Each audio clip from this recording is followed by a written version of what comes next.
Почитувани, јавно ги прашуваме локалните власти на СДСМ. До кога локалните институции во Делчево ќе бидат под опсада на неспособни и штетни кадри, назначени од градоначалникот Горан Трајковски?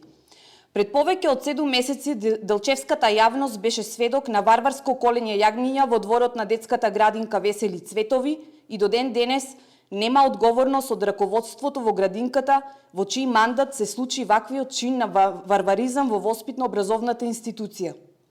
Градоначалникот молчи, советниците од СДСМ молчат, нивната коалиција молчи, директорката Билјана Симовска молчи.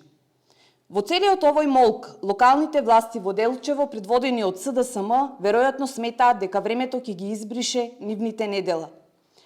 Неодамна советниците од ВМРО ДПМНЕ преку советничко прашање се обидоа граѓаните на Делчево да ја дознаат вистината и утврдување на можна одговорност, но решеноста на директорката Билјана Симовска со несуштински и манипулативни одговори да ја сокрие вистината беше жестока. До нас, како опозицијска партија, неодамна пристигнаа документи и информации од свиркач кој што сака граѓаните на Делчево да ја знаат вистината за овој случај.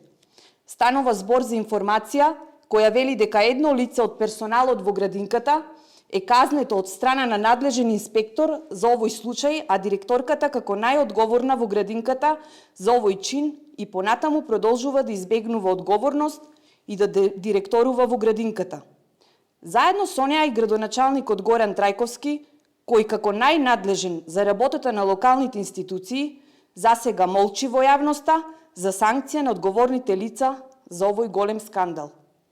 Граѓаните на Делчево заслужуваат да знаат дали градоначалникот Трајковски ќе побара било каква одговорност од директорката на градинката Симовска. Дечињата во градинката заслужуваат подобар менеджмент, граѓаните на Делчево заслужуваат одговорни и корисни локални функционери, достојни на нивните функции. Ви благодарам.